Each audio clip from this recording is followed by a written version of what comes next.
एकीकडे संपूर्ण महाराष्ट्रात भोंदू कॅप्टन अशोक खरात प्रकरण सुरू असतानाच पुन्हा नाशिक शहरातील सातपूर पोलीस ठाण्याच्या हद्दीत सोशल मीडियावर अश्लील फोटो व व्हिडिओ अपलोड करण्याची धमकी देत 12 लाख रुपयांची खंडणी मागितल्याच्या प्रकरणात मोठी धक्कादायक माहिती समोर आली आहे। या प्रकरणातील फिर्यादीवरच आता लैंगिक शोषण तसेच अॅट्रॉसिटी कायद्यान्वये गुन्हा दाखल करण्यात आला आहे। सातपूर पोलीस ठाण्यात 2 एप्रिल रोजी एका ज्येष्ठ नागरिकाच्या तक्रारीवरून गुन्हा नोंदवण्यात आला होता। या गुन्ह्यात आतापर्यंत 4 आरोपींना अटक करण्यात आली असून न्यायालयाने त्यांना 7 एप्रिलपर्यंत पोलीस कोठडी सुनावली आहे। या प्रकरणाच्या तपासादरम्यान अटक आरोपींकडून 4 मोबाईल, 2 पेन ड्राईव्ह आणि 1 मेमरी कार्ड जप्त करण्यात आले होते। त्याची पोलिसांनी पडताळणी केली असता फिर्यादीच्या विविध महिला मैत्रिणींचे अश्लील व्हिडिओ चित्रण आढळून आले असून एकूण 221 व्हिडिओ क्लिप्स सापडल्या आहेत। या सर्व सामग्रीची पोलिसांकडून पुढील तपासणी सुरू आहे।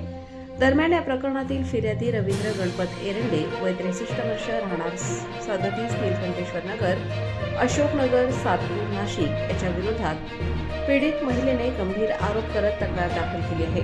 संबंधित महिलेने दिलेल्या तक्रारीनुसार सरकारी नोकरी लावून देण्याचे आमिष दाखवून एरंडे याने तिचा गैरफायदा घेतला।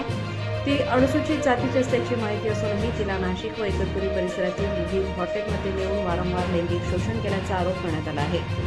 या तक्रारीवरून सातपूर पोलीस ठाण्यात गुन्हा क्रमांक 430/2026 अंतर्गत भारतीय न्याय संहिता कलम 69, 77, ITI कलम 67 अ तसेच अॅट्रॉसिटी कायद्याच्या संबंधित कलमान्वये गुन्हा दाखल करण्यात आला असून रवींद्र एरंडे याला सातपूर पोलीस ठाण्यात अटक करण्यात आली आहे। तपासात आरोपीने विविध महिलांशी शारीरिक संबंध प्रस्थापित करून त्यांचे व्हिडिओ चित्रण केल्याचेही समोर आले आहे। या पार्श्वभूमीवर नाशिक शहर पोलिसांनी नागरिकांना तसेच संभाव्य पीडित महिलांना आवाहन केले आहे की आरोपीविरुद्ध कोणतीही तक्रार असल्यास पुढे यावे। तक्रारदारांची माहिती गोपनीय ठेवण्यात येईल असेही पोलिसांनी स्पष्ट केले आहे।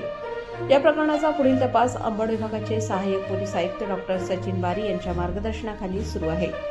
प्रबंधभूमी महाराष्ट्र न्यूजसाठी न्यूज इन्चार्ज सुनील बेलदार, नाशिक।